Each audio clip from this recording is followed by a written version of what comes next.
हरे कृष्णा कृष्ण कृष्ण हरे हरे, हरे राम राम राम हरे हरे। तो सभी भक्तों का स्वागत है आज के कथा में। I am very grateful and I am very thankful to all devotees who have assembled, जो सब उन्होंने अपना मूल्यवान समय निकाला है। तो मुझे एक कथा याद आ रही है जो मैंने सुना था। एक बार प्रभुपाद अपने आखिरी दिनों में थे वृंदावन में, 1977 की बात है। और प्रभुपाद जो है उनके साथ भवानंद प्रभु थे, जो प्रभुपाद जी का ध्यान रख रहे थे बाकी सब भक्तों के साथ। तो प्रभुपाद उसको उनका हाथ पकड़ के बोले, डोंट लीव मी, आप मुझे छोड़ के मत जाओ। तो पहली बार भवानंद प्रभु ने जवाब दिया, हाँ हाँ प्रभुपाद, बिल्कुल मैं आपको छोड़ के जाने वाला नहीं हूँ, मैं आपके साथ ही रहूँगा करके। फिर कुछ समय बाद फिर से प्रभुपाद ने वही चीज़ बोला कि डोंट लीव मी। जब दूसरी बार बोला तो फिर उनके मन में ऐसा आने लगा कि शायद प्रभुपाद क्योंकि अंतिम समय में हैं, तो अंतिम समय में होने के कारण प्रभुपाद के मन में ऐसा आ रहा है, थोड़ा शायद घबरा रहे होंगे, इसलिए ऐसा बोल रहे हैं डोंट लीव मी, मुझे छोड़ के मत जाओ। तो फिर बोले, हाँ हाँ अवश्य प्रभुपाद, मैं आपके साथ ही हूँ करके।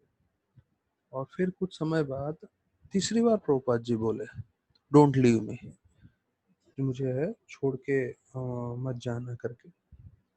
तो जब तीसरी बार बोला तब प्रभुपाद ने उसके साथ एक और लाइन बोला, जिसको सुन के भवानंद प्रभु पूरे चौंक गए कि प्रभुपाद क्यों बोल रहे थे मुझे छोड़ के मत जाओ, मुझे छोड़ के मत जाओ। तो जब तीसरी बार उन्होंने बोला डोंट लीव मी, मुझे मत छोड़ो, तो उसके साथ उन्होंने एक और लाइन बोला, अगर आप मुझे छोड़ के चले जाओगे, आपका ध्यान रखने वाला कोई नहीं रहेगा। मैं फिर से दोहरा रहा हूँ। प्रभुपाद बोले, अगर आप मुझे छोड़ के चले जाओगे तो आपका ध्यान रखने वाला कोई नहीं रहेगा।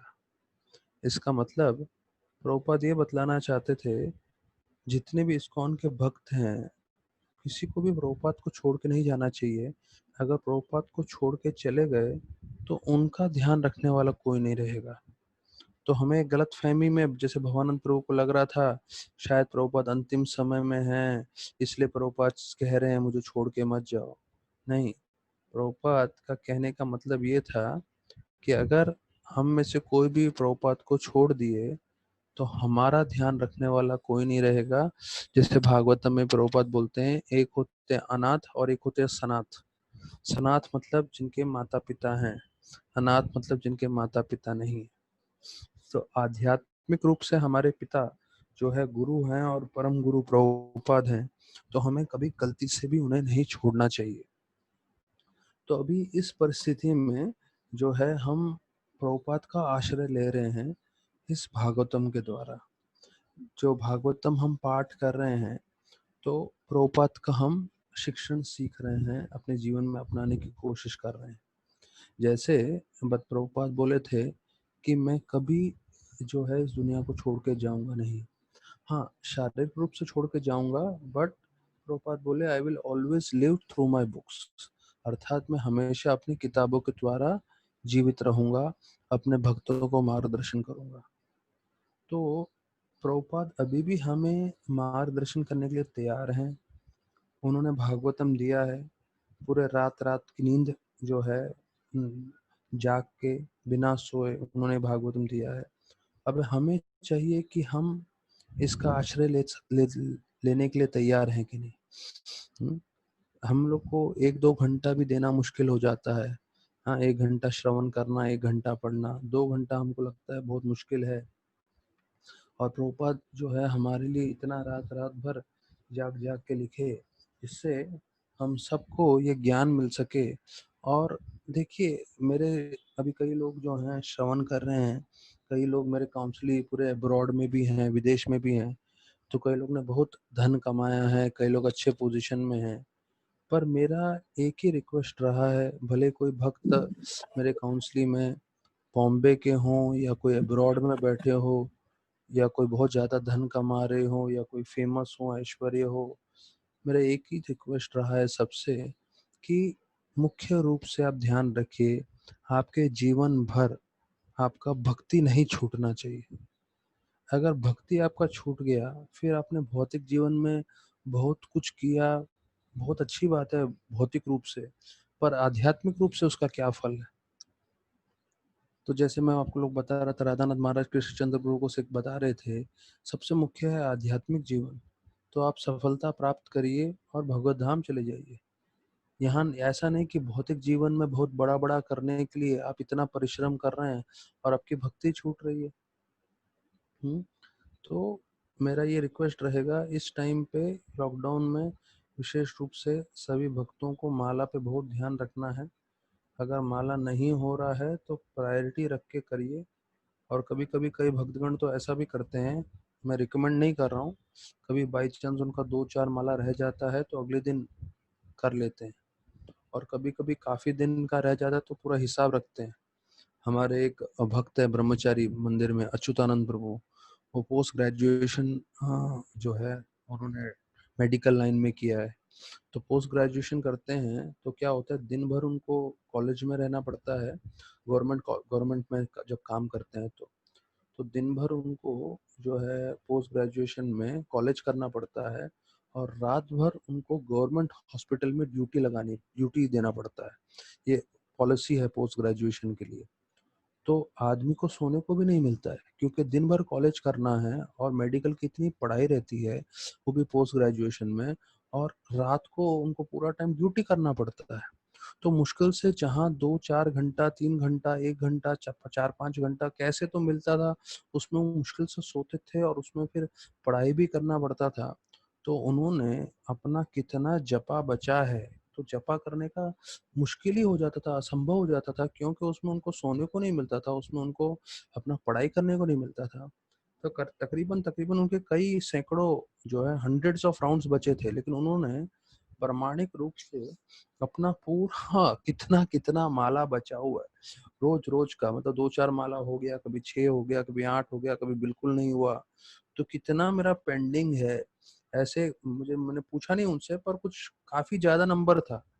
तो पूरा उन्होंने अकाउंट रखा और जैसे ही उनका पोस्ट ग्रेजुएशन खत्म हो गया, उसके बाद बताया जाता है रोज जो है माला कर करके, 64 माला कर करके अपना पूरा जो बैकलॉग है खत्म किया उन्होंने। तो ये उदाहरण है सिंसियर भक्त का। हाँ, और वो अच्युतानंद प्रभु, अभी मैं आपको बताऊं कि जयप्रताप का महाराज के personal care taker, personal doctor रह चुके हैं, पूरे ऑल ओवर वर्ल्ड घूम चुके हैं उनके साथ। हम्म, तो क्योंकि वो इतने सिंसियर थे, कृष्णा ने रेसिप्रोकेट किया है, कृष्णा ने उनको पूरी तरह से भक्ति में आगे बढ़ाया है। तो हमें भी अपने लेवल पे सिंसियर रहना है। और देखिए, जब हम सिंसियर हो रहे हैं, हमें किसी को दिखाने की जरूरत नहीं है, ये सिर्फ हमारे और कृष्ण के बीच में। मैं इनका जो है आइंद्र प्रभु का एक आर्टिकल पढ़ रहा था, उसमें बोलते हैं 99% of our chanting, 99% of our spiritual advancement depends on chanting. 99% हमारी जो है प्रगति जो है हमारे जप के ऊपर है। हमने सुना कितनी बार है, बोला कितनी बार है, पर कितना बार हम समझते हैं इस बात को कि जब हम माला लेके बैठे हैं, हम कोशिश करें अपना ज्यादा से ज्यादा ताकत लगाने का, मन लगाने का, प्रार्थना करने का। जैसे हाल ही में एक भक्त ने मेरे से प्रश्न पूछा था और मैंने उनको बोला था कि मैं जब कथा करूंगा तो आपके प्रश्न का जवाब दूंगा।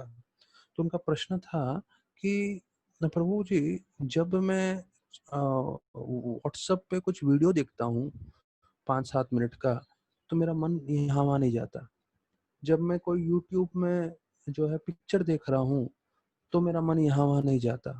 अर्थात मैं कुछ भी ऐसे इंद्र तृप्ति के कार्य करता हूँ, मेरा मन बिल्कुल फोकस रहता है।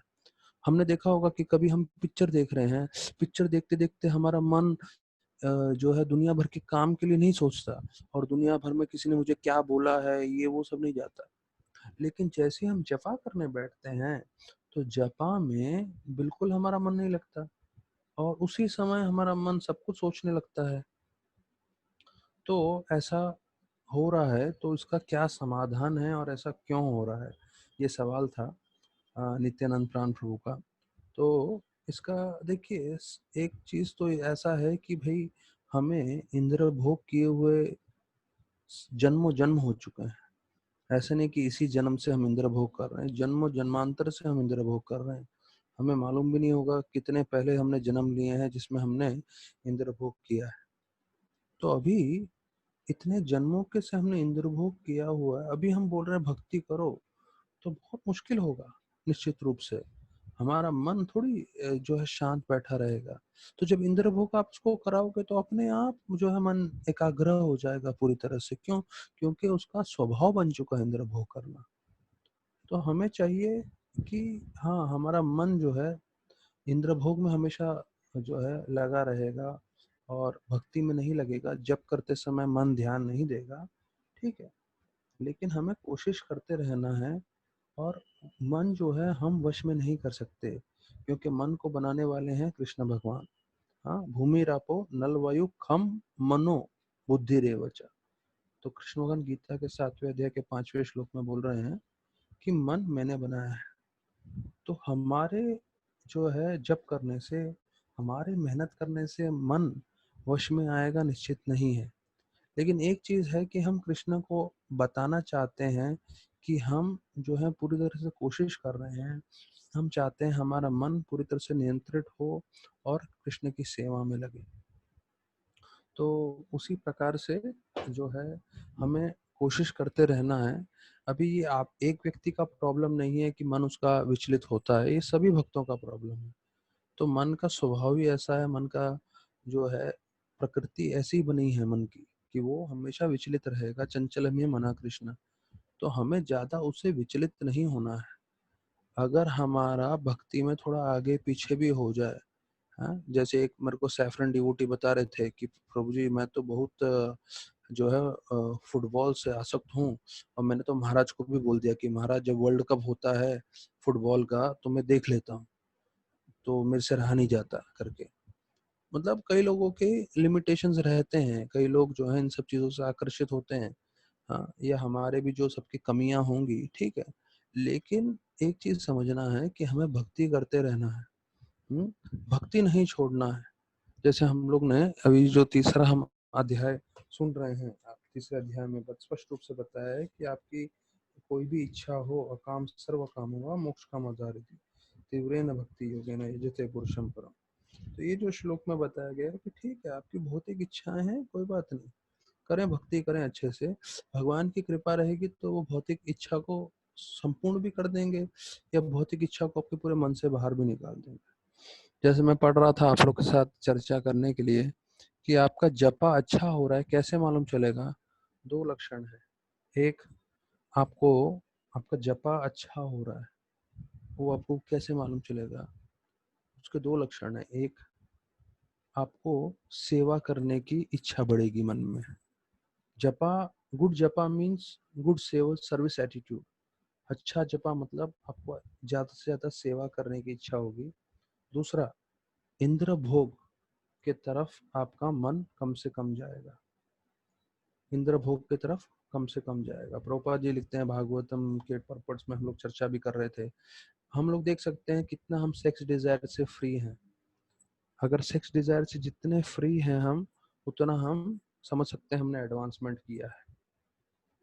तो हमारा मन जाएगा यहाँ वहाँ, वो मन की प्रकृति है, हमारा कंडीशनिंग है। तो जैसे मैं दूसरा एक आधा उदाहरण देख रहा था, भक्त लोग समझा रहे थे, एक बीमार पेशेंट दूसरे पेशेंट के साथ अपने आप को कंपेयर नहीं कर सकता, अपनी तुलना नहीं कर सकता। समझ लीजिए दो लोग भक्तिवेदांत हॉस्पिटल में एडमिट हैं, हाँ, तो वो जो होता है ना, एक होता है वार्ड जिसके अंदर 8-10 लोग को एक साथ देते हैं, हाँ, तो एक को इंजेक्शन लग रहा है, दूसरे को सिर्फ गोली लग रही होगी, गोली दे रहे होंगे, तो इंजेक्शन देने खाने वाला जो है पर्सन जिसको इंजेक्शन लगा रहे हैं, वो ये नहीं बोलता अरे इसको तो गोली दे रहे हैं, मेरे को इंजेक्शन क्यों दे रहे हो? सीधी बात है, उसकी बीमारी अलग है, आपकी बीमारी अलग है। आपकी बीमारी के लिए आपको ये दे रहे हैं, उसकी बीमारी के लिए वो दे रहे हैं। सरल सा चीज है जो हमको इतना आसानी से समझ में आता है। उसी प्रकार से जो हम भक्ति कर रहे हैं, तो एक भक्त को दूसरे भक्त के साथ अपनी तुलना नहीं करनी चाहिए। भाई जो दूसरा भक्त है उसके गुण उसके कर्म अलग हैं, आपके गुण आपके कर्म अलग हैं। आपको लग रहा है अरे मेरे पास पैसा क्यों नहीं है, मेरे पास ऐसा क्यों नहीं है, मेरे पास वैसा क्यों नहीं है।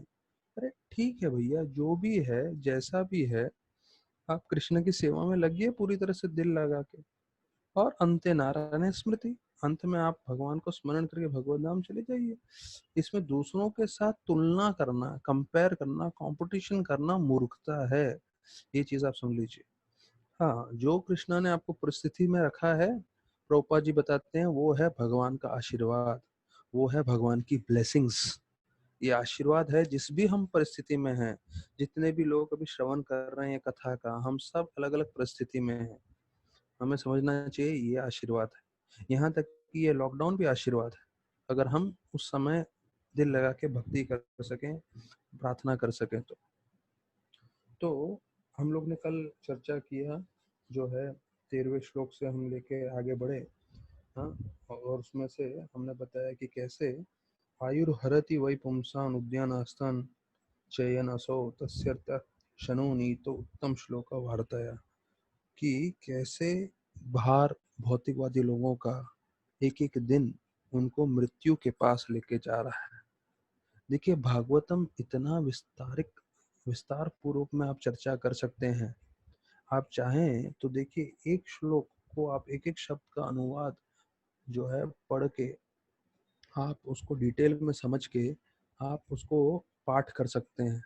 तो उसके लिए आप सोचिए कितना समय लग जाएगा। और प्रभुपाद जी अगर वर्ड टू वर्ड पट नहीं लिखते थे तो हो सकता था कि प्रभुपाद 10वें स्कंद ब्रह्म विमोहन लीला में उन्होंने शरीर त्याग दिया। पर अगर वर्ड टू वर्ड मीनिंग नहीं दिया होता तो हो सकता है प्रभुपाद ने पूरा भागवतम ट्रांसलेट किया होता, और साथ साथ प्रभुपाद दूसरे किताब भी ट्रांसलेट कर पाते। पर प्रभुपाद ने जो है वर्ड टू वर्ड मीनिंग इसलिए दिया हमें भागवतम में और चैतन्य चरितामृत में, जिससे हम समझ सकें कि कैसे जो है हमें प्रभुपाद चाहते हैं कि एक शब्दों का हम मतलब समझे और गहराई से भागवत समझे। आयुर हरति, आयु मतलब हमारा जीवन, हरति मतलब चुरा लेता है। हाँ, वही पुमसाम, क्या, जो है एक एक दिन का सूर्योदय और सूर्यास्त, उद्यान आस्थान चयन असौ, सूर्यदेव का एक दिन सूर्योदय जो है उनका उदय होता है और एक दिन अस्त होता है, और उसके साथ क्या हो रहा है, आयुर हरति, हमारा आयु चुराया जा रहा है। और ये भौतिकवादी व्यक्तियों को मालूम भी नहीं चल रहा। लेकिन भागवतम बताता है तस्य यत् कृष्ण क्षणो नीतो, क्षण मतलब एक पल का समय, हमारा टाइम, अगर हम उसका इस्तेमाल कर रहे हैं, हाँ, ऐसे में तो तस्यर्थे यत का मतलब है एक्सेप्ट फॉर दोज पीपल, मतलब सब लोगों का जो है समय जो है सूर्यदेव चुरा रहे हैं, सब लोग का जो है मृत्यु के पास आ रहे हैं। लेकिन ऐसे लोग मृत्यु के पास नहीं आ रहे जो उत्तम श्लोक वार्ता, जो कृष्ण भगवान की वार्ता कर रहे हैं, जो कृष्ण भगवान की कथा कर रहे हैं। तो भागवतम करने का देखिए ये एक और हम बोल सकते हैं कि हमें फायदा हो रहा है कि हम जो है हरि कथा सुनने के मात्र से जो है हम लोग भगवान के करीब आ रहे हैं, हम मृत्यु के करीब नहीं जा रहे हैं, हम भगवत धाम के करीब जा रहे हैं।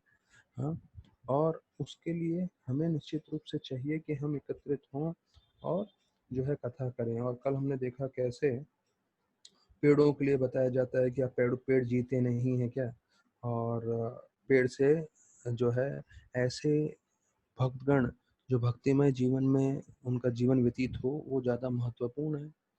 पेड़ भी कई 100 साल तक जीते हैं पर उनका कोई महत्वपूर्णता नहीं है, ऐसा वर्णन किया है। और फिर बोलते हैं कि पशु वो भी तो खा रहे हैं, संभोग कर रहे हैं। और फिर 4 जानवरों का उदाहरण दिया था 19वें श्लोक में कि कैसे जो है हम उनको कुत्ते के समान, जो है सूअर के समान, ऊंट के समान और गधों के समान जो है व्यक्तियों को तुलना की गई है।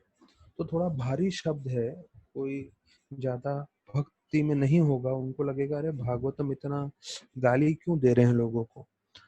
पर जरूरी है ये, और ये भागवतम में जो है सुखदेव गोस्वामी स्वयं बोल रहे हैं ऐसा, और फिर बाद में सूत गोस्वामी बोल रहे हैं, हाँ, सविद वरा होस्त्र करे। तो ऐसे जानवरों के साथ तुलना कर रहे हैं, क्योंकि अगर हम भक्ति नहीं कर रहे हैं तो हमारा जीवन देखिए इसके समान ही है। हम्म? अब मैं बोलना नहीं चाहूंगा, इसको सुअर का उदाहरण इसलिए दिया गया है कि सुअर जो होता है वो कहीं पे कुछ भी खाता है। तो प्रोपा जी वही चीज बोल रहे हैं कि हमें सुअर जैसा नहीं बनना है, कहीं भी कुछ भी खा लिया जो पसंद आया नहीं। हमें थोड़ा संयम रखना है, और संयम नहीं रखेंगे तो बाद में जीवन में ये संयम आपको आवश्यक पड़ेगा ही पड़ेगा, नहीं तो फ्रस्ट्रेटेड हो जाओगे। हाँ? जो जीवन भर मीठा खाते हैं, बाद में डायबिटीज हो जाता है, क्या करोगे? फिर तो खा ही नहीं सकते, फिर तो जबरदस्ती संयम करना पड़ेगा। और संयम की आदत नहीं है, इसलिए आपको डायबिटीज हुआ है। तो क्या होगा, जब भी मीठा धोखे पूरी तरह से फ्रस्ट्रेटेड हो जाओगे, फिर फ्रस्ट्रेशन में मरोगे। तो यहाँ पे वही बोल रहे हैं कि भैया आप संयम करो, इतना जो है कंट्रोल करने की कोशिश करो। वैसे एक खाने के लिए नहीं है, सब चीजों के लिए, सेक्स लाइफ के लिए भी वही बताया गया है। प्रोपा जी बोल रहे हैं कैसे गधा जो होता है, गधी के साथ संभोग करने जाता है, गधी पीछे से लात मारती है, दुलत्ती बोलते हैं ना, दुलत्ती मारती है। हाँ, वो भी चेहरे पे पूरा लात पड़ता है गधे का, गधी का गधे को। हाँ, और गधा गिरता है जोर से, मुंह पे लात खाने के बाद फिर से उठ के जाता है, फिर से मार खाने के लिए। तो प्रभुपाद जी जो है स्पष्ट बोल रहे हैं। हम लोग कहीं तो साउथ इंडिया यात्रा में थे, महाराज और सब ब्रह्मचारी जा रहे थे, और वहीं पे ऐसा ही हुआ। वो प्रैक्टिकल डेमोन्स्ट्रेशन हो गया। वो एक गधा जा रहा था गधी के पास, और गधी ने पीछे जोर से लात मारा उसको और गिर गया।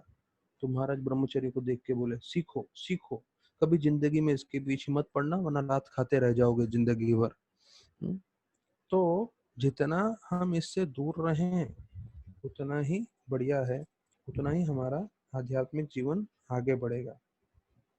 तो फिर बताया जाता है कि ऐसे लोगों को कौन स्तुति करता है, जो लोग उसी जानवर प्रवृत्ति के लोग हैं। तो इतने सारे लोगों को आप दुनिया में देख रहे हैं, दूसरे जो हैं ऐसे मूर्ख लोग जो है उनकी स्तुति कर रहे हैं। क्यों? क्योंकि उनमें भी वही जानवर प्रवृत्ति है, इसलिए वो लोग एक दूसरे की जो है प्रशंसा कर रहे हैं। पर हमें चाहिए कि हम इन सब चीजों में ना पड़े। अच्छा, एक चीज मुझे आप लोग को बताना था, इस श्लोक को मैं जरा यहीं पे होल्ड कर रहा हूँ। देखिए, बाहर भौतिक जगत में बहुत सारा कचरा है। बहुत सारा कचरा है, मतलब आप न्यूज़पेपर पढ़ेंगे या न्यूज़ चैनल सुनेंगे तो आप ये मत सोचिए वहां पे कुछ हरी कथा या कुछ ऐसा मिलने वाला है। पूरा भरा हुआ है दुनिया भर का पॉलिटिक्स से, दुनिया भर के लफड़े से, दुनिया भर के कचरे से। हाँ, तो ज्यादा आप वो सुनते रहोगे तो उसका ज्यादा श्रवण करोगे तो आपका मन खराब हो जाएगा। हाँ, दुनिया की क्या जानकारी चाहिए, तो सिर्फ आपको हाईलाइट सुनना है 5 मिनट के अंदर क्या दुनिया में चल रहा है, वो ठीक है। 2 घंटा आप देखोगे कि कोरोना वायरस में क्या क्या हुआ है, उससे कुछ आपका कल्याण नहीं होने वाला है। हाँ? और अगर कर्मा हुए तो जिसको भी हुआ है, जिसका भी कर्मा है उसको आके वो हिट करेगा ही करेगा कोरोना वायरस। आप कुछ नहीं बच सकते। हाँ, हमें अपना प्रिकॉशन लेना जरूरी है, लेकिन एक चीज समझ लीजिए, जिसके कर्मा में है वो आएगा ही आएगा। जैसे कहानी हम लोग ने आश्रम में सुना था कि एक छोटा सा ये था, क्या बोलते हैं, स्पैरो, चिड़िया। तो वो चिड़िया को यमराज देखता है, और वो पृथ्वी में होता है, समझ लीजिए बम्बई में। तो बम्बई में देखता है मलाड मलाड स्टेशन के पास, और उसको बोलता है, अरे चिड़िया तू यहाँ, करके ऐसे बोल के यमराज चला जाता है। तो चिड़िया डर जाती है, बोलते अरे यमराज मेरे को बोला ये तू यहाँ, करके। तो वो प्रार्थना करता है अपने अपने जो है भगवान से। तो उनके भगवान को ना गरुड़ जी, चिड़ियाओं के सबसे मुख्य हैं, विष्णु के वाहन चालक गरुड़ जी। तो गरुड़ जी प्रकट होते हैं, तो बोलते हैं क्या हो गया मेरी छोटी बहन, तू क्यों मुझे याद कर रही है? तो बोले अरे वो यमराज जी आए और मेरे को बोले तू यहाँ, करके। तो बोले अच्छा, अब तुझे चिंता मत कर, मैं तेरे को ऐसे कोई जो है सेफ जगह पे लेके जाती हूँ जहाँ पे तुम जो है एकदम सेफ रहोगे, करके एक सुरक्षित जगह पे लेके जाता हूँ, करके गरुड़ जी उसको बोले मेरे कंधे पे बैठ। और उसको पूरा पृथ्वी लोक और ये 14 लोक वो सब हटा के एक लोकालोक पर्वत करके है, वहां पे जाके रख देता है। लोकालोक पर्वत पे, लोकालोक पर्वत पे जाके रखता है, जो मतलब मतलब भौतिक रूप से देखे जो उसका कोई फासला का हिसाब ही नहीं है। पर गरुड़ जी अपनी शक्ति से उस चिड़िया को यहाँ से उठा के वहां लेके जाता है, और वहां पे जैसे ही रखता है लोकालोक पर्वत पे, धाड़ करके गिर के मर जाता है। तो यमराज जो है उधर पहुंचते हैं और उसको ले जाते हैं और बोलते हैं गरुड़ जी को कि इसके नक्षत्र में लिखा था कि ये लोकालोक पर्वत पे आके मरेगा, और मैं सोच रहा हूँ कि ये तो बंबई में बैठा है, ये बंबई से 10 जन्म भी उड़ता रहेगा या 1000 जन्म भी उड़ता रहेगा तो ये तो लोकालोक पर्वत पे कभी पहुंच ही नहीं पाएगा। तो आपने वो कार्य कर दिया, उसको उठा के यहाँ से वहां लेकर आए। तो ये कहानी हमें सुनाया था ये बतलाने के लिए भाई कि अगर हमारा कर्म होगा तो होना ही है जो कुछ भी है। तो मुख्य चीज ये है कि कोरोना वायरस तो एक चीज हो गया, बाकी दुनिया का बहुत कचरा चल रहा है बाहर। तो ज्यादा आप ध्यान रखिए यहाँ तक कि आपस में जब आपकी बात चल रही हो परिवार वालों के साथ या किसी भक्तों के साथ या रिश्तेदारों के साथ, ज्यादा कचरा सुनने की जरूरत नहीं है। अपना दिमाग लगाइए और जैसे ही ये ज्यादा ज्यादा लगने बात लंबा होने लगता है तो उसको कट शॉर्ट कर दीजिए। ज्यादा अपने कानों द्वारा अपने दिमाग में कचरा भरने की जरूरत नहीं है, हैं? बाहर पूरी दुनिया में लफड़ा चल रहा है, सब गलत काम हो रहा है, टेररिस्ट लोग पागलपना कर रहे हैं, ये कर रहे हैं वो कर रहे हैं, पर भक्त का ये काम नहीं है कि वो पूरी तरह से ध्यान से सुन के पूरे मन में वो सब चीजें बैठाए। जानकारी रखिए लेकिन इन सब चीजों से लिमिटेड आपका संग होना चाहिए, नहीं तो ये सब चीजें आपके मन में बैठ जाएंगी, ये सब कचरा आपके मन में बैठ जाएगा। आपको इसका मतलब मैं अपने तरफ से नहीं बोल रहा हूँ, प्रभुपाद की तरफ से बोल रहा हूँ, थोड़ा भारी है, मतलब प्रभुपाद जी ने थोड़ा भारी शब्दों का उपयोग किया है। मैं जस्ट प्रभुपाद का दोहरा रहा हूँ, तो भले किसी को बुरा लगे तो मेरे को, मैं उसके लिए अभी से क्षमा चाहूंगा, पर मैं प्रभुपाद के शब्द दोहरा रहा हूँ और प्रभुपाद के साथ क्या हुआ था वो बता रहा हूँ मैं आप लोग को। एक भक्त जो है ओशो का किताब पढ़ रहा था, तो प्रभुपाद ने देखा ये ओशो जो रजनीश है ना, हाँ, तो उसका किताब पढ़ रहा था। तो प्रभुपाद बोले ये क्या कर रहा है तू? तो बोला प्रभुपाद मैं एक किताब पढ़ रहा हूँ ये देखने के लिए कि इसमें क्या क्या बोला गया है, तो कोई इसके ऊपर जो है चर्चा करेगा तो मैं उसको परास्त कर सकूं गीता के ज्ञान से। तो प्रभुपाद ने जो जवाब दिया वो सब लोग सुन के हिल जाएंगे। प्रभुपाद ने बोला सबको मालूम है विष्ठा अर्थात स्टूल गंदा होता है। तो प्रभुपाद बोले कोई जरूरी नहीं है कि तुम्हें उसको चखो जानने के लिए कितना गंदा है। तो उसी प्रकार से ये सब जो इंद्र भोग की किताबें हैं तुम्हें पढ़ने की जरूरत नहीं है। मूर्खता मत करो, तुम्हारा पूरा दिमाग खराब हो जाएगा और पूरा जहर फैल जाएगा आपके दिमाग में ये सब पढ़ के ये सब सुन के। तो भक्तों को जानना है कि हाँ बाहर की जानकारी रखनी है, बाहर के लोगों से आदान प्रदान करना है, पर सीमित अवस्था में। ज्यादा हमें प्रभावित नहीं करना चाहिए, और अगर हमें प्रभावित कर रहा है तो वापस आके हमें अपना जो है शुद्धिकरण के लिए जप करना चाहिए, अच्छे से भागवत पढ़ना चाहिए। तो जितना हम जप करेंगे और भागवत पढ़ेंगे या भागवत सुनेंगे तो उससे हमको खुद को जो है हमारा आध्यात्मिक भक्ति में प्रगति होगा, हमारा मन शुद्धिकरण होगा।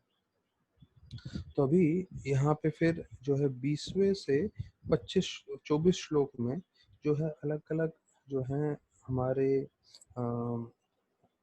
हमारी इंद्रियां, हमारे शरीर के अलग अलग अंग हैं उसका वर्णन किया गया है। और जो व्यक्ति भक्ति नहीं कर रहा है तो उसका जो है किस तरह से उसको हम उदाहरण दिया है वो चर्चा किया गया है।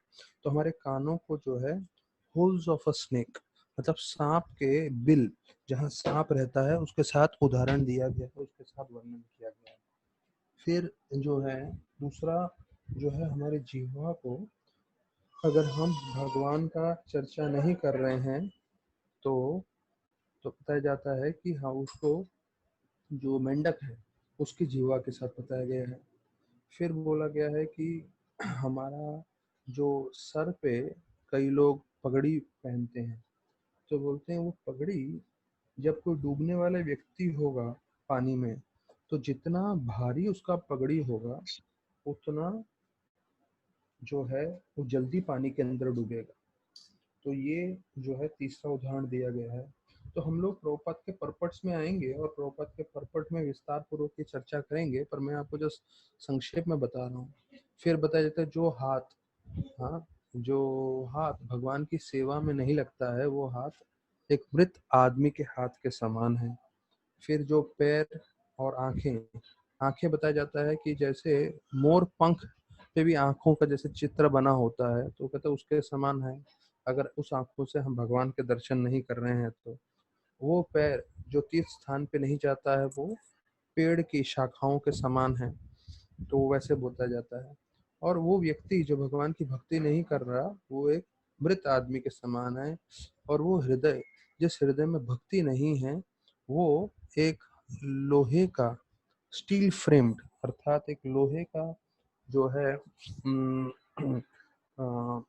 क्या कह सकते हैं, लोहे का उसका सीना है, अर्थात ऐसे करके वर्णन कर रहे हैं। तो ये पूरा विस्तार पूर्वक इतना उदाहरण दिया गया है। अभी हम तात्पर्य, हाँ तात्पर्य में पूरा चर्चा करेंगे कि कैसे प्रभुपाद जी इन सब चीजों के बारे में विस्तार पूर्वक बतलाते हैं। तो ये 20वें श्लोक से है। तो कल तकरीबन तकरीबन हमने यहाँ तक किया था। तो प्रभुपाद जी बतला रहे हैं ये 20वें श्लोक में कि हाँ, if the ear is not engaged in hearing about Gita and Bhagavatam, certainly the holes of the ear were filled with some rubbish। तो कान से अगर हम गीता भागवत नहीं सुनेंगे तो हम कुछ कचरा ही सुनेंगे। therefore message of Bhagavatam should be preached all over the world very loudly। देखिए, अगर हम प्रचार नहीं कर रहे हैं तो दूसरे लोग तो अपना प्रचार कर ही रहे हैं। न्यूज चैनल वाले अपना प्रचार कर रहे हैं, जो मूवीज वाले हैं वो लोग अपना प्रचार कर रहे हैं, और सुनने वाले सुन रहे हैं।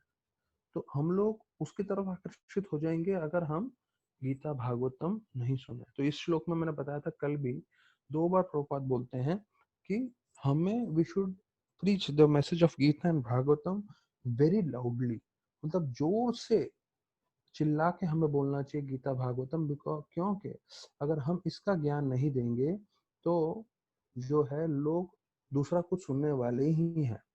मैं देख रहा हूँ जो है मेरे आसपास में कई लोग रह रहे हैं, और कई लोग इतने आसक्त होते हैं सुबह से शाम तक न्यूज़ चैनल देखते रहते हैं। और कई लोग होते हैं रिटायरमेंट में, मेरे बिल्डिंग में एक फैमिली है, हस्बैंड वाइफ है, दोनों बच्चे बड़े हो गए, सेटल हो गए, अभी रिटायरमेंट का लाइफ है।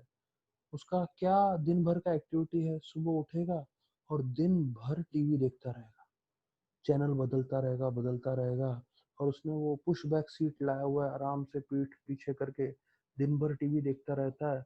और लंच करते फिर जो है सो जाता है, फिर वापस से उठ के टीवी देखने लगता है। और ऐसा वो जीवन का अंतिम समय अपना बिता रहा है, और भक्ति बिल्कुल नहीं। देखिए, ऐसे लोगों का जीवन जा रहा है, टीवी देख देख के वो शरीर त्यागेंगे। हाँ, और कृष्णा की कृपा से अगर उन्होंने पैसा बना के रखा है तो इतना टेंशन नहीं है, पर इस तरह से वो लोग जीवन व्यतीत कर रहे हैं।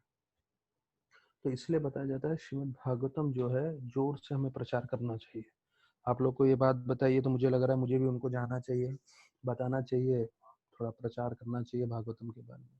तो प्रभुपाद जी बता रहे हैं कि there are hundreds and thousands of sources for distributing mundane news of the world and people of the world are also receiving it।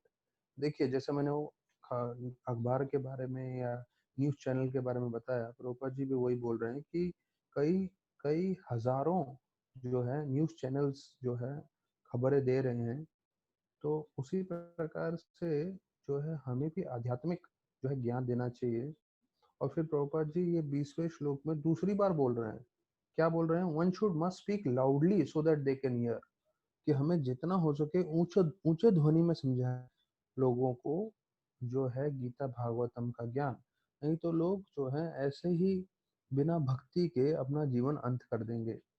तो फिर प्रभुपाद बोलते हैं, अगर हम गीता भागवत के बारे में नहीं बोलेंगे तो हमारी जीवा किसके समान है, एक मेंढक के समान है जो जोर जोर से चिल क्रॉ क्रॉ करता है और वो सिर्फ सर्प को बुलाता है और उसका मृत्यु का कारण बनता है। तो प्रभुपाद लिख रहे हैं कि असती शब्द का इस्तेमाल हुआ है। असती शब्द का मतलब है कि अब हमारी जीवा जो है वो असती मतलब उस स्त्री के लिए बोलते हैं जो स्त्री जो है पतिव्रता नहीं होती, जो वैश्या होती है। तो और उस वैश्या में कोई भी स्त्री के अच्छे गुण नहीं होते। तो उसी प्रकार से बोलते हैं जो जीवा है वो, उसका कर्तव्य है कि वो भगवान का गुणगान करे।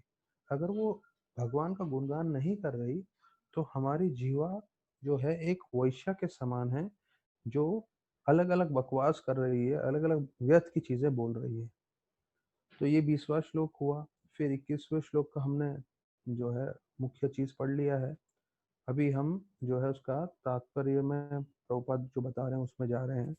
21वें श्लोक में प्रभुपाद जी ने इसके बारे में बताया है कि आपके सर पे बड़ा पगड़ी होगा तो डूबने में आपको ज्यादा सहायता करेगा। और जो हाथ है इसके बारे में वर्णन किया, तो प्रभुपाद लिख रहे हैं the first class the first class devotee does not at all see anyone who is not in the service of the Lord. But दो जो अभी देखिए, पहला दर्जे का भक्त और दूसरे दर्जे का भक्त का वर्णन किया है कि वो किसी से मुलाकात करेगा ही नहीं जो भगवान का भक्त नहीं है। ये सबसे परम भक्त का लक्षण है। परम भक्त सिर्फ भक्तों से मिलेगा, अभक्तों से बिल्कुल नहीं मिलेगा। लेकिन जो दूसरे वर्ग का भक्त है, वो भक्तों में और अभक्तों में थोड़ी भिन्नता करता है और वो प्रचार करता है।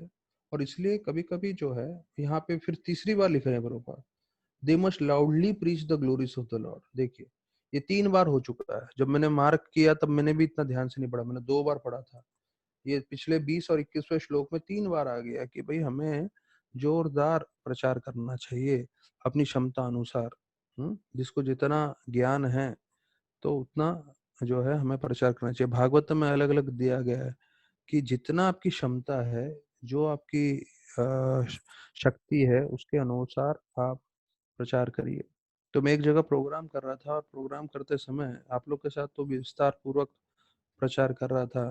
तो एक दूसरे प्रोग्राम में मैं प्रिपेयर नहीं करता था। तो जब प्रवचन का समय आता था तो कुछ बरोबर समझ में नहीं आता था क्या बोलना है।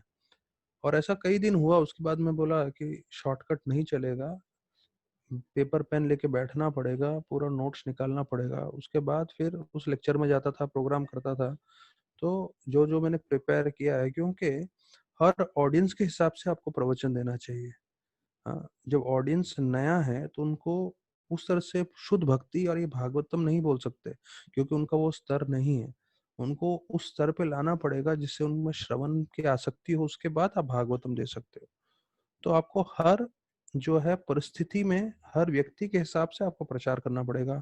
जिनकी जो योग्यता नहीं है पूरी तरह से भागवतम सुनने की, आप उसको सुनाने जाओगे वो पूरी तरह से उखड़ जाएगा, वो भक्ति नहीं कर पाएगा बरोबर से। तो इसलिए हमें टाइम प्लेस सर्कमस्टेंसेस, देश काल पात्र, वो देख के प्रचार करना चाहिए। तो प्रभुपाद बार बार एक ही चीज बता रहे हैं कि भक्ति मतलब सबसे पहला पद्धति है हियरिंग। जब हम श्रवण करेंगे तभी भक्ति में प्रगति करेंगे। ये वापस 21वें श्लोक में दोहराया है। The common man who is puffed up with material position and does not bow down before the deity of the Lord in the temple, who defies the temple worship, huh, with that his so-called turban or crown will only succeed in further drowning him। अर्थात जो भौतिकवादी व्यक्ति है, अभी हमने ये उदाहरण सुना कि जिसके सर पे पगड़ी है, वो पगड़ी उसको ले डूबेगा, क्योंकि जितनी भारी पगड़ी होगी उतना वो जल्दी तेज पानी के अंदर डूब जाएगा अगर उसको तैरना नहीं आता है तो जिसके पास ये जो भौतिक अपना पदवी है, भौतिक उसका जो पोजीशन है, तो वो सब चीजें जो है अगर कृष्ण के संबंध में नहीं जोड़े, उसके साथ उसने कृष्ण भक्ति कृष्ण सेवा नहीं किया, तो वो जो है निश्चित रूप से वो जल्दी ही उसका अंत होगा और वो भौतिक जगत में और ज्यादा से ज्यादा धंसता रहेगा, फंसता रहेगा। प्रभुपाद लिख रहे हैं कि ऐसे नास्तिकवादी लोग जो है कर्मों के जाल में कभी भी फंस जाते हैं और उनको कभी भी बीमारी आ सकती है, और उस बीमारी का नाम देते हैं सेरेब्रल थ्रोम्बोसिस। तो फिर मुझे डिक्शनरी में जाके देखना पड़ा सेरेब्रल थ्रोम्बोसिस मतलब क्या होता है। थ्रोम्बोसिस मतलब जो खून का गांठ होता है, और सेरेब्रल मतलब सर में जब खून का गांठ हो जाता है तो लकवा हो जाता है, कभी कभी लोगों की मृत्यु हो जाती है। तो बोलते हैं उसी प्रकार से जो भौतिक व्याधि व्यक्ति है वो अपने कार्यकलापों से बिना भक्ति किए कभी भी ऐसे अंतिम समय में उसका अंत हो सकता है। अभी आ रहे हैं बात हाथ की, जहाँ प्रभुपाद बोले थे अपनी हाथ का हमें सदुपयोग करना चाहिए भगवान की सेवा में। तो उदाहरण दे रहे हैं प्रताप रुद्र महाराज के बारे में कि कैसे प्रताप रुद्र महाराज उड़ीसा में जगन्नाथपुरी में जगन्नाथ जी का रथ यात्रा के सामने स्वयं अपने हाथ से झाड़ू लगाते थे और उसके कारण उनको महाप्रभु की कृपा भी मिली। तो प्रभुपाद बोल रहे हैं इस तरह से हमें अपना हाथ का सदुपयोग करना चाहिए भगवान की सेवा में।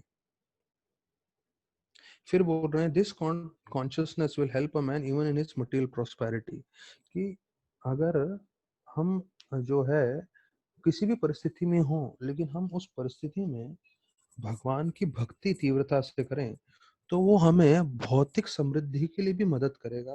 और प्रभुपाद जी ये प्रताप रुद्र की महाराज के उदाहरण दे रहे हैं कि कैसे प्रताप रुद्र महाराज भगवान के महान भक्त थे। तो भगवान ने उसको इतनी शक्ति दी थी कि उनके समय में कोई भी जो है उड़ीसा पे आक्रमण नहीं कर पा रहे थे। तो प्रभु लिखते हैं कि उस समय के जो पठान थे, पठान बहुत शक्तिशाली योद्धा थे, वो लोग जो है उड़ीसा पे आक्रमण नहीं कर पा रहे थे क्योंकि प्रताप रुद्र का महाराज का राज्य था। तो उनका ये उदाहरण देते हुए भक्तों को समझा रहे हैं कि अगर हम भक्ति करें तो हमारी भक्ति के कारण हमें भौतिक समृद्धि भी प्राप्त हो सकती है, अगर कृष्णा की इच्छा हो तो।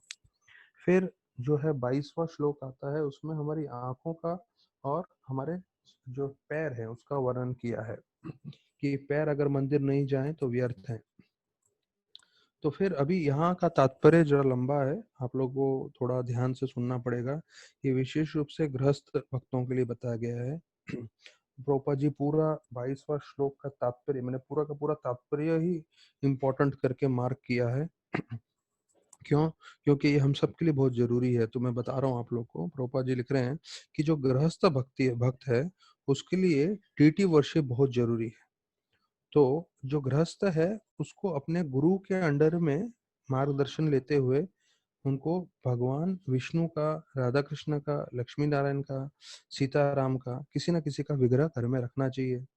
वो नहीं तो नरसिम्हा, वरा, गौर निताय, मत्स्य, कूर्म, शालिग्राम शिला, हाँ, और ऐसे कोई जो है भगवान के अलग अलग रूप हैं जिसका किसी न किसी का विग्रह रखना चाहिए और उसका जो है वैष्णव तंत्र और पुराणों के हिसाब से उनकी पूजा करनी चाहिए और अर्चना विधि का पूरी तरह से पालन करना चाहिए। फिर बोलते हैं कि 12 साल की उम्र में, ये थोड़ा भारी है, जरा ध्यान से सुनिए, 12 साल की उम्र में जो है दीक्षा ले लेना चाहिए गुरु से। ये देखिए क्यों 12 साल की उम्र में बोल रहे हैं दीक्षा लेने के लिए, मतलब जो प्रभुपाद बोल रहे हैं, प्रहलाद महाराज का जो कौमारम आचरित प्रज्ञो है कि 5 साल से उसको सिखाना चालू करो भक्ति, और 5 साल से जो भक्ति चालू करोगे सिखाना, तो 5 से 12 साल, 7 साल उसने अच्छे से भक्ति की हो, तो 7 साल में वो तैयार हो जाना चाहिए दीक्षा लेने के लिए। दीक्षा लेना मतलब आजीवन काल के लिए वो वचन ले रहा है कि मैं 4 नियम पालन करूंगा, 16 माला जप करूंगा। हम्म। तो ये 12 साल की उम्र में ही प्रभुपाद बोल रहे हैं करना चाहिए। तो उससे क्या होगा कि जैसे ही 12 साल, मतलब वो अभी युवा पीढ़ी में आने वाला है, लड़का है कि लड़की, लेकिन जैसे वो युवा पीढ़ी में आता है, यंग एज में आता है, 15 साल में, 14 साल में, हाँ, तो उस समय उसका मन पूरी तरह से एकाग्र हो गया है कि भाई मैं 4 नियम का उल्लंघन नहीं करने वाला हूँ, मैं माला करके भक्ति करने वाला हूँ, और वो विचलित नहीं होगा। फिर बताया जाता है, ये एक और चीज दूसरा भारी है, प्रभुपाद बोल रहे हैं सब गृहस्थ व्यक्ति के लिए सुबह 4 बजे से रात के 10 बजे तक भगवान की सेवा होती रहनी चाहिए। ये बहुत भारी है, मैं तो नहीं करता हूँ, पर जो है इसको पढ़ के मुझे काफी प्रेरणा मिल रही है कि हमें भी कितना ज्यादा भक्ति करना चाहिए सुबह 4 बजे से 10 बजे तक। हाँ, जैसे अपने मंदिर में सुबह, हाँ, 4:30 बजे भगवान को उठाते हैं, 5 बजे मंगल आरती होती है, और फिर 9 बजे जो है 9:05 को सायन दर्शन होने के बाद उनको जो है उनका गार्लैंड वार्लैंड सब निकालते हैं भगवान का, और फिर भगवान को दूध और थोड़ी मिठाइयाँ वो सब दूध, गर्म दूध ऑफर करते हैं, रबड़ी वबड़ी, और उसके बाद कृष्णा बुक पढ़ के भगवान को रेस्ट कराते हैं। तो ये जो है 10 बजे तक प्रोपा दिख रहे हैं, ये मैं अपने तरफ से नहीं बोल रहा हूँ, डिवोटीज जो चाहिए वो, ये 22वां श्लोक है तीसरे अध्याय का, पढ़ लीजिए। प्रोपा लिख रहे हैं 4 बजे से 10 बजे तक, मतलब इस देखिए इस श्लोक में क्लियर बता दिया कि हमारे पास 6 घंटा है सोने के लिए। मतलब 4 से 10 तक आप भगवान की सेवा करोगे तो हमारे पास सोने के लिए फिर 6 घंटा बचेगा। तो यहाँ पे भी प्रभुपाद जैसे गीता में बताया गया है 6 घंटा सोना चाहिए, तो यहाँ पे भी बता रहे हैं कि 6 घंटा, यहाँ पे 6 घंटा सोने का नहीं बोल रहे हैं, पर 18 घंटा सेवा करने का बोल रहे हैं। फिर बोल रहे हैं मंगल आरती होना चाहिए, फिर वो पूजा होना चाहिए, कीर्तन होना चाहिए, श्रृंगार होना चाहिए, भोग वैकालिक होना चाहिए, संध्या आरती होना चाहिए, पाठ होना चाहिए, फिर भोग होना चाहिए, फिर शयन आरती होना चाहिए, एक्सेट्रा एक्सेट्रा। ये पूरा रात तक चलना चाहिए भगवान की सेवा। अभी क्यों चलना चाहिए वो बता रहे हैं, ये ध्यान से सुनिए। Engagement in such worship of deity under direction of guru will greatly help the householder to purify their existence and make rapid progress in भक्ति। आपको भक्ति में तीव्रता से प्रगति करना है तो ऐसा भगवान का सेवा करना चाहिए। इतना नित्य रूप से आप भगवान का सेवा करते रहोगे तो कई लोग बोलते हैं ना हमारे पास खाली समय है, खाली समय है। खाली समय क्यों है? क्योंकि वो ये सब नहीं कर रहे। अगर आप दिन रात भगवान की ऐसी सेवा करें, 4-6 बार ऑफरिंग करें, 4-6 बार आरती करें, तो आपका पूरा समय भगवान की सेवा में ही लगा रहेगा और उससे आपका शुद्धिकरण होगा और भक्ति में स्थिर हो जाएंगे। फिर प्रभुपाद बोल रहे हैं सिर्फ किताबी ज्ञान काफी नहीं है, और किताबी ज्ञान साथ साथ ये भगवान की भक्ति, भगवान का अर्च विग्रह की सेवा, ये दोनों साथ में होना चाहिए। फिर बोलते हैं that will guarantee way of attainment of spiritual perfection. अगर आध्यात्मिक आपको जो है पूरी सार्थकता प्राप्त करनी है तो दोनों करना चाहिए। तो फिर बोलते हैं कि जो एक भक्त होता है उसका जीवन में तरक्की कैसे होता है? It is complete dependent on expert spiritual master. जो गुरु है उस पर पूरा निर्भर होता है, जो अपने शिष्य को मार्गदर्शन करता है।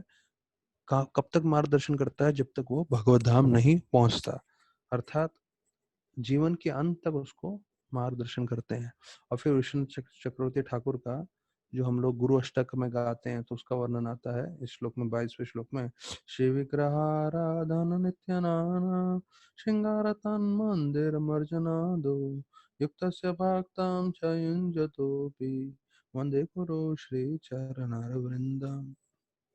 तो बोल रहे हैं शिव विग्रह की अर्चा की जो है मूर्ति, भगवान की विग्रह की सेवा करना चाहिए और हमें श्रृंगार करना चाहिए।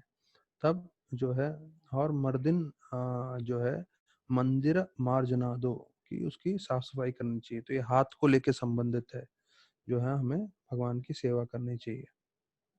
तो बोलते हैं गुरु जो है वो अपने शिष्यों को सिखाता है कि कैसे मंदिर की भगवान की सेवा करनी चाहिए, जो भी हम खा रहे भगवान को अर्पण करना चाहिए और भगवान की प्रसन्नता के लिए कार्य करना चाहिए। तो गृहस्थ में जो पुरुष व्यक्ति होता है उसको क्या लगता है, मैं कंट्रोलर हूँ, मैं घर का सेंटर हूँ, मेरे कारण सब हो रहा है। तो ऐसे गृहस्थ व्यक्ति जब भगवान की सेवा अत्यधिक करते हैं तो उसको समझ में आता है मैं सेंटर नहीं हूँ, कृष्ण भगवान सेंटर हैं। हाँ, मेरी बीवी मेरा सेवा कर रही है पर मुझे कृष्ण भगवान की सेवा करनी है। तो जब वो कृष्ण की सेवा संपूर्ण रूप से करता रहता है और अपना मन कृष्ण में लगाता है तो समझता है कि मैं कृष्ण का दास हूँ और मेरा जो परिवार में है वो लोग सब कृष्ण के दास हैं और मुझे उनको भगवान की सेवा में जोड़ना है। फिर प्रभुपाद लिखते हैं only attention engaged in the service of the Lord, especially in dressing and decorating the temple, accompanied by musical kirtan and spiritual instructions from scriptures, can save the man from hellish cinema attractions। कि भाई cinema पिक्चरों के साथ, या अभी आप बोले YouTube या इंटरनेट से बचना है तो उसके लिए क्या है समाधान? कीर्तन और प्रवचन और भगवान का अच्छा श्रृंगार और भगवान की अच्छे से सेवा। तो हम ये सब चीजों से नहीं बच सकते हैं। और फिर लिखते हैं rubbish sex sex songs broadcast everywhere by radios. उस टाइम से रेडियो था तो इसलिए रेडियो बोल रहे हैं, तो अभी हम बोल सकते हैं by YouTube, by internet, by Instagram and फलाना फलाना। हाँ, तो ये सब बकवास चीजों से बचना है तो भगवान का सेवा में हमें मन लगाना चाहिए। If one is unable to maintain a temple at home, तो अगर आपके पास मंदिर नहीं है तो प्रभुपाद बोल रहे हैं आसपास में देखिए कहाँ पे मंदिर है, वहां पे जाके सेवा करिए, वहां पे जाके दर्शन करिए, पर ये अति आवश्यक है कि आप भगवान की विग्रह के साथ जुड़ जाएं। तो बोलते हैं जब हम भगवान का विग्रह को देखते हैं तो उससे क्या होता है कि हमारा मन पूरी तरह से शुद्धिकरण हो जाता है और हमें हमें आध्यात्मिक जो है इंस्पिरेशन मिलता है। यू गेट स्पिरिचुअल इंस्पिरेशन, आपको आध्यात्मिक ऊर्जा मिलती है भक्ति करने के लिए। फिर बोलते हैं कि पहले समय में जो सभी धनी व्यक्ति थे, राजा लोग, वो लोग क्या करते थे? वो भव्य रूप से मंदिर का निर्माण करते थे जो है साधुओं के मार्गदर्शन पे। जैसे साधु उनको मार्गदर्शन करते थे, उनके मार्गदर्शन के हिसाब से वो बड़ा बड़ा भव्य मंदिर बनाते थे। और भव्य मंदिर बनाने का उद्देश्य ये था कि जो आम व्यक्ति है उसका मन मंदिर की तरफ, विग्रह की तरफ, उनकी सेवा की तरफ, फेस्टिवल्स की तरफ आकर्षित रहे और भौतिक चीजों की तरफ आकर्षित ना हो। फिर बोलते हैं किसी को भी जो है कोई धार्मिक स्थान पे साइट सीइंग करने के लिए नहीं जाना चाहिए। Sight seeing word Prabhupada ji का है, ठीक है। साइट सीइंग मतलब आप सिर्फ जा रहे हैं यहाँ ये देखने के लिए, वो देखने के लिए, तो वो नहीं करना चाहिए। हमें ऐसे भक्त के साथ जाना चाहिए धाम में जिसको धाम की महिमा मालूम है, जो धाम की महिमा हमें कथा के द्वारा जो है हमें बतला सके। फिर बोलते हैं कि ये जो है हमें यहाँ वहाँ चरणों के लिए बोलते हैं। हमारा पैर का एक कार्य है यहाँ वहाँ घूमना, तो बोलते हैं वो हम लोग जो है दुरुपयोग कर रहे हैं, क्योंकि हम पूरे देश भर में और विदेश में भी अगर हमें मौका मिले तो हम साइट सीइंग के लिए घूमते रहेंगे। हाँ, the moving tendency of the human being is misused by visiting the places for sight seeing. मतलब जो भक्त होते हैं वो क्या करते हैं, यहाँ घूमना है, वहां घूमना है, यहाँ जाना है, वहां जाना है, ये देखना है, वो देखना है, तो वो कार्य करते रहते हैं। और भक्त लोग भी जब भक्ति में आते हैं तो तीर्थ स्थान पे जाते हैं तो वहां पे भी बोलते हैं ये देखना है, वो देखना है। भाई देखने से कुछ नहीं समझ में आएगा। भक्ति सिद्धांत ठाकुर बोले थे कि एक भक्त लोग जो हैं प्रवचन छोड़ के चले गए दर्शन करने के लिए कहीं पे, तो भक्ति सिद्धांत ठाकुर उनको बोले आपके आंखों का मसाज हुआ कि नहीं बरोबर। अर्थात आप सिर्फ ऐसे देखोगे भगवान को, आपको कभी समझ नहीं आएगा। अगर भगवान को देखना है तो पहले कानों के द्वारा सुनना जरूरी है, हमारा शुद्धिकरण होगा तब आपको भगवान की महिमा समझ आ पाएगी। तो इस श्लोक में खंडन किया गया इस बात का, यहाँ वहां घूमना मतलब कर्मी के जैसे यहाँ वहां जो हम साइट सीइंग करने जाते हैं वो प्रामाणिक नहीं है। और भक्त लोग जो हैं वो यहाँ वहाँ तीर्थ स्थान पे जाते हैं साइट सीइंग करने, वो भी प्रामाणिक नहीं है। तीर्थ स्थान पे जा रहे हो तो श्रवण करना भक्तों से, तब भक्ति में प्रगति होगी। इसलिए आप देखते हैं राधानाथ महाराज लेके जाते हैं कार्तिक यात्रा में हर साल, तब जो है शाम को उनका कथा होता है, और दिन भर में भी जब भी हम परिक्रमा कहीं भी जाते हैं वहां पे भी कथा होता है। तो ये उद्देश्य है जाने का। फिर 23वें श्लोक में जो है व्यक्ति को बताया गया है कि अगर वो भक्ति नहीं करा उसका हृदय जो है एक एक लोहे के हृदय के समान है और वो खुद मृत व्यक्ति के समान है 23वें श्लोक में। तो विश्वनाथ चक्र ठाकुर इस श्लोक के तात्पर्य में बोल रहे हैं कि हम लोग जो भक्ति नहीं कर रहे हैं वो लोग एक भूत के समान है। हमारी तुलना किसके समान की गई है? प्रोपा जी तो सिर्फ इतना बोल रहे हैं कि जो भक्ति नहीं कर रहा वो मृत आदमी है, पर विश्वनाथ चक्रवर्ती ठाकुर एक कदम आगे हैं, वो हम लोग को भूत बोल रहे हैं। अच्छा, और भूत की परिभाषा आगे बता रहे हैं। भूत कौन होते हैं? जो हमेशा मतलब परेशानी करते हैं और वो सबके विनाश का कार्य ही करते रहते हैं। तो प्रभुपाद बोलते हैं कि जो अभक्त हैं वो भी भूत के समान है। उनको शुद्ध भक्तों के प्रति, विष्णु के विग्रह के प्रति, भगवान के प्रति कोई सम्मान नहीं रहता, और वो हमेशा जो है मुश्किलें और परेशानी भक्तों के लिए करा बनाते रहते हैं। फिर बोलते हैं कि अगर हमें भगवान को पूजना है तो भगवान से पहले हमें उनके भक्तों की सेवा करनी चाहिए। हाँ, तो ये बहुत जरूरी चीज है। तो प्रभुपाद बोलते हैं एक अंग्रेजी में कहावत भी है कि अगर किसी व्यक्ति को प्यार करना है उससे पहले उसके कुत्ते से प्यार करिए। ऐसे करके प्रभुपाद जी 23वें श्लोक में बोल रहे हैं। तो प्रभुपाद फिर आगे बताते हैं कि भक्ति का पहला नियम ये है कि हमें भक्तों का दास बनना है। हाँ, और वो चीज संपूर्ण होती है जब हम बोलते हैं कि हमें भक्तों के चरणों का रज चाहिए, भक्तों के चरणों की धूली चाहिए। भक्त पद धूली, भक्त पद जल, भक्त भुक्त अवशेषा, तीन महाबल। तो ये तीन चीजों को महान बताया गया है, जिसमें से है भक्त पद धूली, भक्त के चरणों का धूल। तो जो भक्तों के चरणों का रज मिलना, धूली मिलना का मतलब ये है, ये इसका लिटरली मतलब नहीं है कि भाई आप किसी को पकड़ो और उसका पैर में से जो है किसी तरह से धूल लो और सर पे लगाओ और उसके लिए उसको गिराओ, उसके साथ लड़ाई झगड़ा करो, नहीं, ये मतलब नहीं है। इसका मतलब ये है कि आप उनके दास बन रहे हो, आप उनकी सेवा करना चाहते हो। तो ये महाराज रहुगना और जड़ भरत के बारे में जो चर्चा हो रहा है उसका वर्णन आता है भागवतम के 5वें अध्याय 12वें 5वां स्कंद 12वें अध्याय और 12वां श्लोक में। रहुगणते ता तपसा न याति न चिज्जेद निर्वाण हृद्वा न छांदस्य नेव जल अग्निर्सूर्ये विना महत्पादरजो अभिषेकम, विना महत्पादरजो अभिषेकम, कि भक्तों के पद का रज का अभिषेकम करना पड़ेगा अगर भक्ति में प्रगति करना है। तो उसके लिए बोल रहे हैं कि आप अगर तपस्या कर रहे हो, अगर आप वैदिक शास्त्र पढ़ रहे हो, अगर आपने संन्यास लिया है या आपने गृहस्थ आश्रम पूरी तरह से पालन कर रहे हो या मंत्रों का उच्चारण कर रहे हो, आप चाहे कुछ भी कर लो, वो उतना शक्तिशाली नहीं होगा जितना जो है महत्पाद रजोभिषेकम, अर्थात भक्तों के दास बनोगे और उनकी सेवा करोगे तो। और यहाँ पे लिखा है जल अग्नि सूर्य। जल अग्नि सूर्य का मतलब है कि कोई ठंडी में, कई लोग ज्यादा तपस्या करने के लिए जो है पानी में तपस्या करते हैं, पानी में बैठे रहते हैं तपस्या करने के लिए, ठंडी जगह जाके तपस्या करते हैं।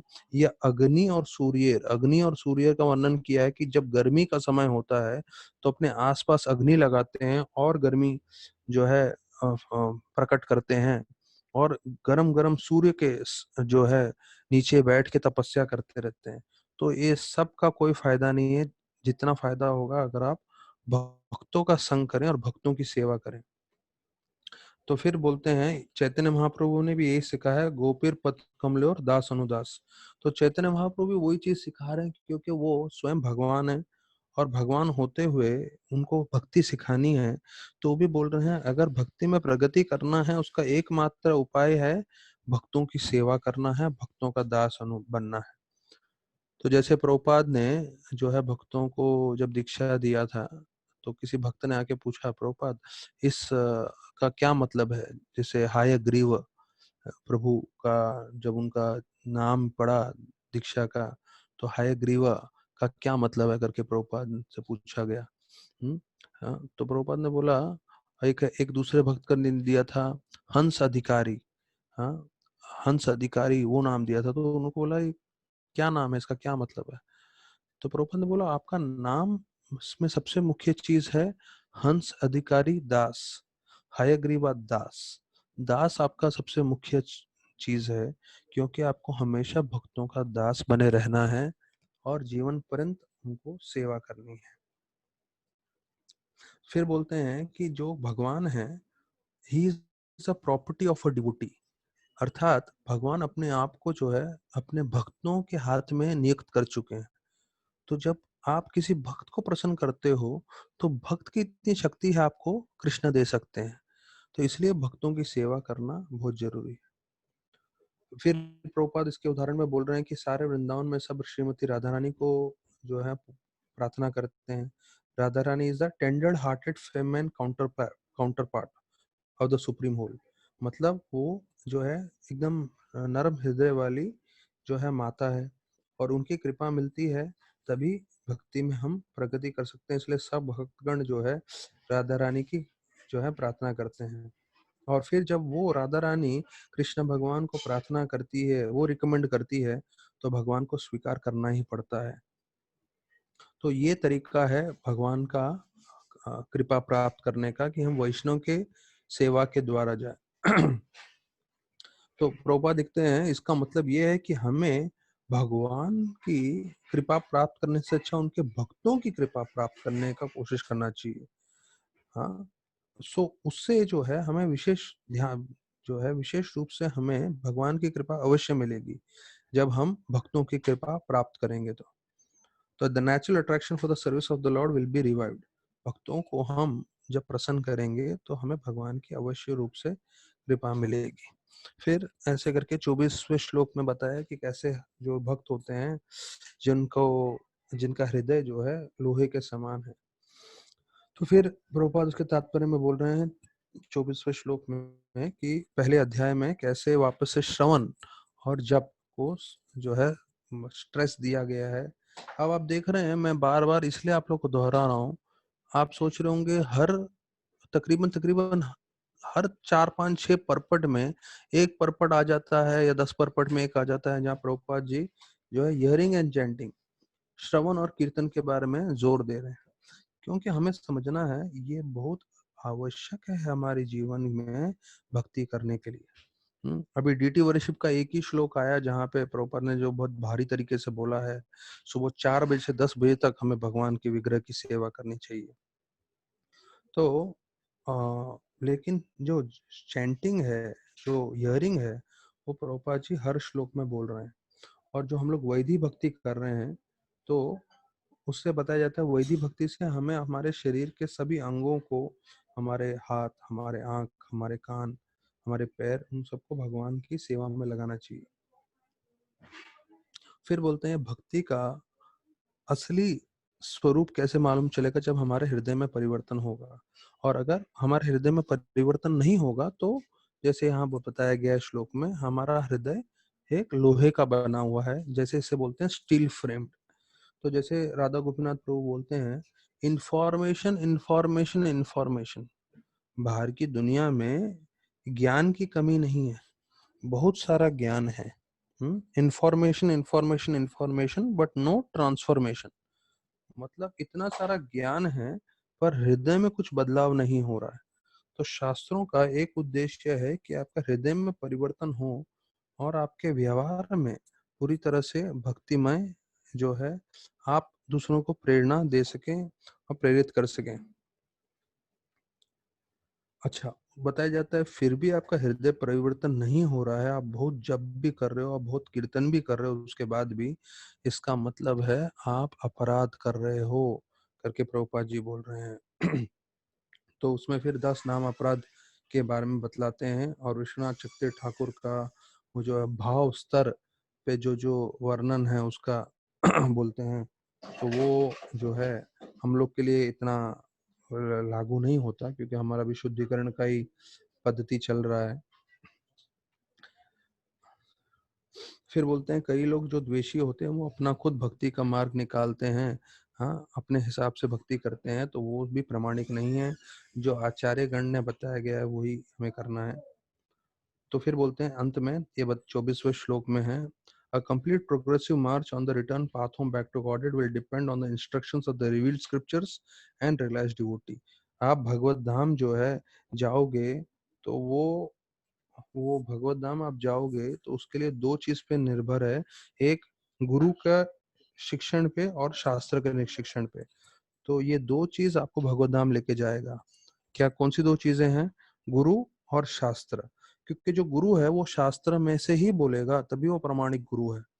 हाँ, और ये दोनों के चीज पे, जैसे हमें बोलते हैं ना, आप गुरु साधु शास्त्र, ये तीनों चीज को चेक एंड बैलेंस कर सकते हो देखने के लिए। तो आपका जीवन सार्थक होगा जब आप गुरु और शास्त्रों के ऊपर जीवन व्यतीत करेंगे। तो इसमें एक चीज मुझे आपको जोड़ के बताना है कि हमें आजीवन काल के लिए, जैसे बताया जाता है, प्रभुपाद बोले हम रूपानुगा हैं। रूप, एक मिनट। तो जैसे बताया जाता है हम रूपानुगा हैं, तो रूपानुगा मतलब हम रूप गोस्वामी के अनुयायी हैं। तो उसी प्रकार से जो है बताया जाता है कि हम लोग जो हैं प्रभुपाद अनुगा हैं। प्रभुपाद अनुगा मतलब हमें जो है प्रभुपाद के चरण जो है शिष्यों का, उनका अनुकरण करना Your है। voice is less. एक मिनट। प्रभुपाद ने जो हमें शिक्षण दिया है उसको हमें जीवन भर अपनाना है। और दूसरा है, इस्कॉन से बाहर हमें कुछ नहीं ढूंढना। ये बहुत जरूरी है। ये राधानाथ महाराज का मेन इंस्ट्रक्शंस में है। 10 इंस्ट्रक्शंस दिया है सभी ब्रह्मचारियों को और कांग्रेगेशन को भी। उसमें एक है कि you have to be loyal to the guru parampara of Prabhupada. Prabhupada के मिशन के बाहर हमें कुछ ढूंढने की जरूरत नहीं है। यहाँ तक कि हम गौड़िया मठ को भी प्रणाम करते हैं और दूसरे सारे इंस्टीट्यूशंस को प्रणाम करते हैं। पर इस्कॉन से बाहर नहीं जाना है पूरा जीवन भर। हाँ, यहाँ तक कि आप लोगों को मालूम नहीं होगा, 1994 में जब राधा गोपीनाथ मंदिर इस्कॉन का भाग नहीं था, तो उससे पहले 94 तक, 88 से 94 6 साल के लिए लीग ऑफ डिवोटीज था राधा गोपीनाथ मंदिर। उनका एक इस्कॉन से वो कट थे, क्योंकि जो भक्तिपाद थे, जो इस्कॉन के नहीं, जो उस वक्त न्यू वृंदावन के लीडर थे, उनके कई व्यवहार के कारण उनको इस्कॉन से बाहर कर दिया गया था। और राधानाथ महाराज को प्रभुपाद ने बोला था कि आप भक्तिपाद को ही सेवा करें करके, तो इसलिए प्रभुपाद उनकी सेवा कर रहे थे। और फिर 94 साल में, 1994 में जब भक्तिपाद पूरी तरह से जो है भक्ति से पूरी तरह से हट गए, तब हमारा जो मंदिर था वो अलग से ही एक मंदिर था लीग ऑफ डिवोटीज के नाम से, जिसमें सब कृष्णचंद्र प्रभु, भक्ति रसामृत महाराज, देवामृत प्रभु, गौरांग प्रभु सब थे। तो राधा गोपीनाथ प्रभु, श्याम प्रभु, जितने भी सब भक्तगण हैं वो लोग सब थे। 94 की बात है ये। तो महाराज ने उस वक्त पूछा था कि आप सबका क्या उपाय है, आप सब क्या कहना चाहते हैं, हमें इस्कॉन के साथ जुड़ना चाहिए कि नहीं। तो कई लोगों ने बोला था नहीं, हमें इस्कॉन के साथ नहीं जुड़ना चाहिए, क्योंकि इस्कॉन में बहुत सारे प्रॉब्लम्स हैं, और अगर हम उनके साथ जुड़ जाएंगे तो हम भी उन प्रॉब्लम्स के साथ जो है हमें भी जूझना पड़ेगा, और हम भी उसके साथ फंस जाएंगे, और हम लोग जो है अच्छे से तरक्की नहीं कर पाएंगे। तब महाराज ने बताया था कि हम लोग सब प्रभुपाद के शिष्य हैं, हम प्रभुपाद की किताबें पढ़ रहे हैं, प्रभुपाद ने इस्कॉन की स्थापना की है, और अगर हम इस्कॉन के साथ जुड़ेंगे तो हमें प्रभुपाद की पूरी कृपा और आश्रय मिलेगी। हाँ, वो अलग बात है कि इस्कॉन में बहुत सारे प्रॉब्लम्स हैं, बहुत सारे डिफिकल्टीज हैं। तो अभी जैसे हम लोग सब अलग अलग इस्कॉन सेंटर्स में भी गए हैं, और हमने देखा है इस्कॉन के हर सेंटर राधा गोपीनाथ जैसा ट्रेंड नहीं है, और या कोई सेंटर हमसे भी अच्छे ट्रेंड होंगे, अच्छी बात है उसका, पर हमें सबको साथ में लेके चलना है। ये हमारी सेवा है, और ये हमारी सेवा प्रभुपाद को है। तो एक चीज हम लोग को ध्यान समझना है, अब से लेके पूरे जीवन के अंत तक हमें इस्कॉन के बाहर कुछ नहीं खोजना है, सब कुछ इस्कॉन में ही है। ये चीज ध्यान रखना है। और तो ये हमारी लॉयल्टी है प्रभुपाद के तरफ, हम प्रभुपाद के प्रामाणिक शिष्य हैं। कैसे मालूम चलेगा? जब हम इस्कॉन को, प्रभुपाद को जीवन पर्यंत हम उनकी सेवा करते रहेंगे। तो ये बताया गया है। फिर अंतिम में 25वें श्लोक में बताते हैं कि कैसे अ, हरि कथा सुखदेव गोस्वामी को बोल रहे हैं, महाराज परीक्षित आप जो है चर्चा करें। तो ये जो है तीसरा अध्याय का समाप्त हुआ है, और अभी हम चौथे अध्याय में प्रवेश करेंगे। तो चौथे अध्याय जो है प्रोसेस ऑफ क्रिएशन, अर्थात कैसे सृष्टि बनी है, उसका निर्माण कार्य के बारे में पूछ रहे हैं। तो इसमें 3 भाग है कि Suta Goswami describes what happens next. वो 4 श्लोकों में पहले वो बताते हैं सूत गोस्वामी, और फिर 5 से 10 महाराज परीक्षित पूछ रहे हैं प्रश्न। तो विशेष रूप से क्रिएशन के बारे में प्रश्न पूछ रहे हैं कि सृष्टि कैसे बना है। तो ये बहुत मुख्य आने वाला है, क्योंकि उसके तात्पर्य में प्रभुपाद बहुत विस्तार पूर्वक मुख्य चीज बता रहे हैं। और फिर 11 से 25 सुखदेव गोस्वामी प्रार्थना कर रहे हैं। तो अभी उनको पूछा क्या गया था कि आप निर्माण के बारे में बताइए, क्रिएशन के बारे में बताइए। तो वो क्रिएशन का छोड़ के वो क्या बोल रहे हैं, वो प्रेयर स्टार्ट कर देते हैं। क्योंकि सुखदेव गोस्वामी को लगता है कि मुझे भगवान के जो है निर्माण कार्य के बारे में चर्चा करना है, लेकिन उससे पहले मुझे भगवान की प्रार्थना करनी चाहिए। तो 11 से 25 श्लोकों में सिर्फ भगवान की प्रार्थनाएं हैं। और 5 से 10 श्लोक में जो प्रश्न है सृष्टि का कैसे निर्माण हुआ उसके ऊपर चर्चा है। तो ये 3 भाग है। तो इसमें हम जो है पहला श्लोक जो है वर्णन किया है। परीक्षित महाराज जो है अपना मन कृष्ण में लगाते हैं पूरी तरह से, क्योंकि उन्होंने सुखदेव गोस्वामी का इतना श्रवण किया है।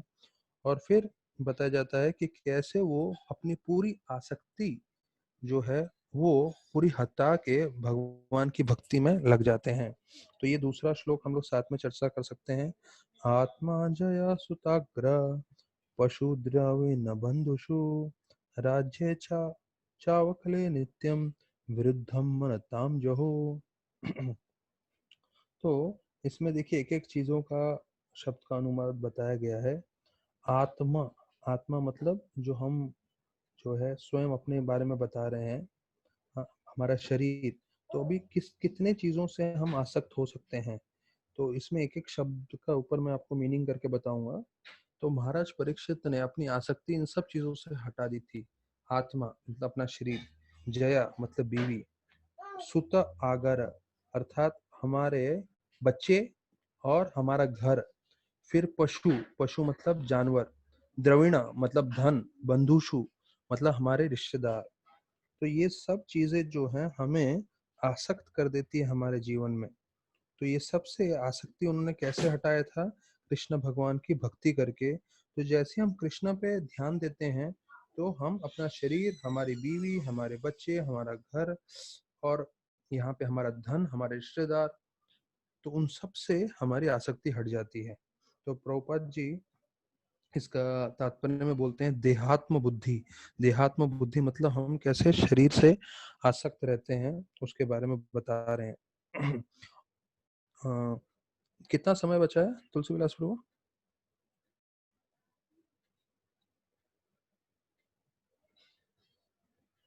अबाउट 1 मिनट प्रभु जी। ठीक है, तो अभी ये समाप्ति होने वाला है। तो हम लोग ये जो मैंने इसका तात्पर्य नहीं चर्चा किया है दूसरे श्लोक का, तो हम लोग कल चर्चा करेंगे और फिर विस्तार पूर्वक ये चौथे अध्याय का क्रिएशन का हम जो है 4 बजे इसके ऊपर चर्चा करेंगे। बहुत बहुत धन्यवाद सभी भक्तों का। हरे कृष्णा, हरि बोल।